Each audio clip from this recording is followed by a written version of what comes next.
30 Conservative MPs have urged the government to go further to protect leaseholders living in flats from financial ruin. Campaigners say the fire safety bill, introduced in the wake of the Grenfell Tower disaster, means flat owners in lower-rise buildings will have to pay to make their homes safe.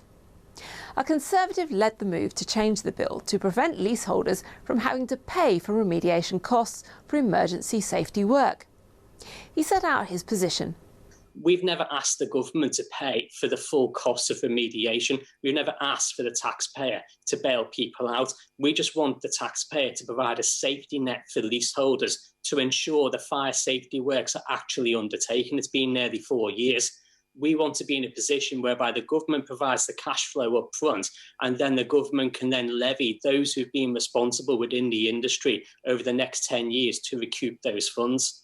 And that's our plan, that's our objective, and we'd love to work with the Minister and the government to actually get this resolved. I struggle to understand genuinely why the government hasn't grasped the scale of this crisis and the quantity of people who cannot sell their flat, who cannot afford the costs that they are currently looking at, who cannot change jobs, who cannot get married, who cannot have children because their lives are on hold. These are many first-time buyers who have saved up, done, worked really hard and got their flat. If the government would say today, we will commit to legislate to say that leaseholders should not have to foot the bill, we could accept that there was a commitment there, but there isn't. A Lib Dem rejected Downing Street's assertion that the amendment risked slowing down the passage of the bill into law.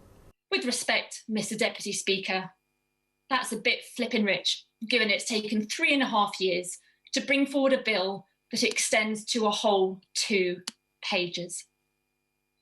Mr Deputy Speaker, we can't end the whole fire safety scandal today, but we can protect leaseholders from having to pay for it. But the Conservative MP for Kensington, which includes Grenfell Tower, emphasised the urgency of the situation. We collectively, both this place and the other place, need to get this legislation implemented and make sure that these dangerous buildings are remediated. Because the more we talk, the more we argue, nothing is done out there.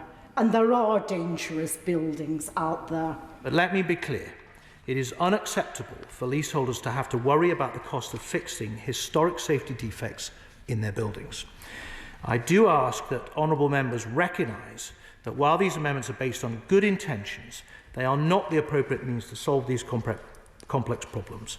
By providing unprecedented funding and a generous financing scheme, we're ensuring that money is available for remediation, accelerating the process and making homes safer as quickly as possible. And you have my assurance, Madam Deputy Speaker, that the government schemes to address these issues will be launched as a matter of priority. In the event, MPs weren't given the chance to vote on the updated changes to the bill, only on those suggested by the House of Lords, which didn't carry so much support. So, the government won by a majority of 115 votes. But the bill will now go back to the Lords, where peers may decide to fight for the changes again.